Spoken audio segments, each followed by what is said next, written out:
I was born in Bethlehem, and I don't know how many people you know who were born in Bethlehem. I know one other person who was born in Bethlehem, one other person, a kin whose initials are JC. And so this is really the rare opportunity and rare treat that we have to hear from someone who was born there, grew up there, lives there now, and does work for peace and reconciliation there. And he has great stories to share. He is the director and the founder and director of an organization called WIAM. His email, by the way, I don't have your card, so I can't pronounce the Arabic word. Okay, his email is hope, as in H-O-P-E, hope at alasla.org. So I said to him today, what does alasla mean? And he said, reconciliation. So his email is hope@reconciliation.org. And Michael Spath, who is the person who drove him here, he said he's the driver. He came and visited with us a couple months ago, did you? Talked to us about involved with Middle East Peace from Indiana, and goes back and forth often. And the first person he said, who he met, right, and who got him excited about doing work within this land of the Holy One was Zoughbi Zoughbi. So there's a special relationship between these two.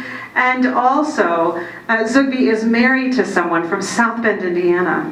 So he frequently comes back over to the United States, has many people in his family who are from the United States living around the world, and so he comes back often, and this time we had the opportunity to have him come speak here. 20 Jewish illegal settlers living in that area, and they have the access of 87% of the land.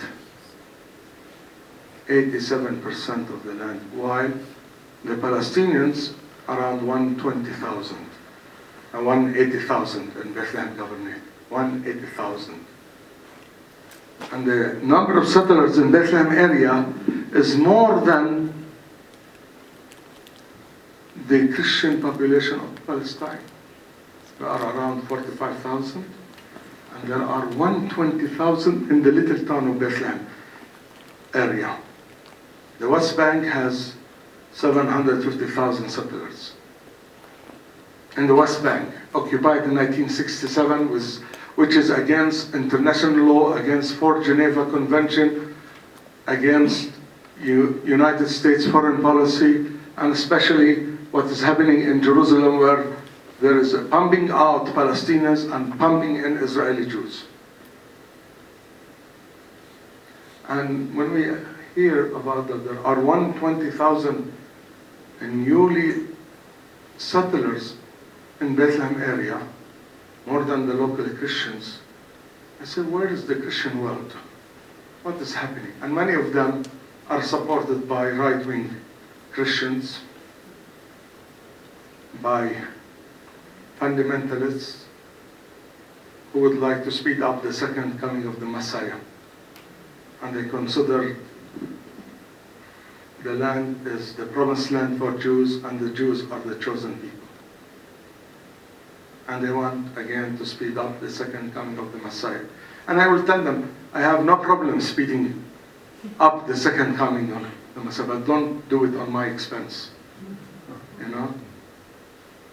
And there are more of such movements in that area. There are many programs on TV, and you are exposed to it, to encourage you, other Christians, to support the process of migration of Jews to the Holy Land. You know, and this is really very sad to see it. And the Gaza Strip is really the worst situation of where we live. Yet there are no settlers living in Gaza Strip, but Gaza is in isolation. Gaza is besieged from the sea, from the river, from the ground, from the air. I can go on these political situations. You know, we can go on the issue of Jerusalem. which is really Jerusalem and Christianity are twins. If you go to Jerusalem, you see many places sacred for Christianity.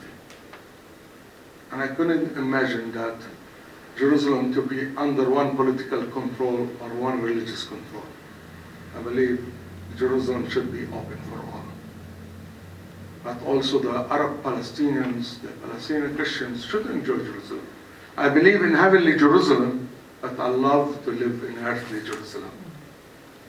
You know? And we as Christians, we shouldn't allow it to be under one political group or one religious group. Jerusalem should be the spiritual capital of all faithfuls, whether they are Muslims and Christians. And you know, the whole issue of refugees. In 1948, there are 531 villages were leveled, and 750,000 Palestinians were kicked out from an historic land, Palestine. Some moved to the West Bank and Gaza, some are in Lebanon and Syria and Jordan. Now we are, half of our population are refugees, around 6 million refugees. And you know, our Lord Jesus Christ was a refugee. When the angel appeared to him, to the Holy Family, and asked Joseph to take him away from Herod, took refuge in Egypt, you know. And we hope that our refugees will be given the right to come back or whatever they want. So there should be a recognition of the refugee right. According to UN Resolution 194, the refugees have the right to go back and compensation. And we can continue, but instead of cursing darkness, we are at WIAM decide to, you know, to light a candle rather than to curse darkness. You know, this is our center here. WIAM is next to the wall, you know, the apartheid wall. The apartheid wall is really in, you know, surrounding the whole West Bank, 750 square kilometers. And it is 10 meters high, twice the height of Berlin Wall, and 5 times the length of Berlin Wall. Our office is next to this wall. This is the walnut tree. And when you come, we will have a barbecue here if you like. And you know why we have this walnut tree? Walnut tree? We love that this tree will drive the walnuts. You know, because we believe in nonviolence, we hope it will undermine the wall, you know. And it's shame on the world, on all of humanity, to see a wall is built now after Berlin Wall fell down. Berlin Wall stood 28 years and it was destroyed. So our office and where are we working is next to the wall. You see the tower? There are guards all the time watching us. And sometimes they use to shoot from these small windows. You know? And there is this gate, and many times when we have demonstrators or kids who are 10 years, 12 years or older trying to stone or together, this gate will be open and jeeps will come. And you know, most of the time our perfume is tear gas. And some of them these tear gas bombs are made in Pennsylvania. Yeah. And, and so, and our shower will be skunk water. If you come also, you see there is here, I didn't have this picture, there is the skunk water pump. If there are demonstrators, they will use skunk water. It's really dirty water, like the sewage smell, or if you are good in chemistry, it has the smell of H2S, and it stays for 3 weeks, if not more. But not always we have it, So we can, many times we have lovely time under this tree and the garden. And so WIAM, what we do in WIAM? WIAM is a grassroots organization established in 1994. And WIAM is an Arabic feminine word, means agape, means cordial relationship.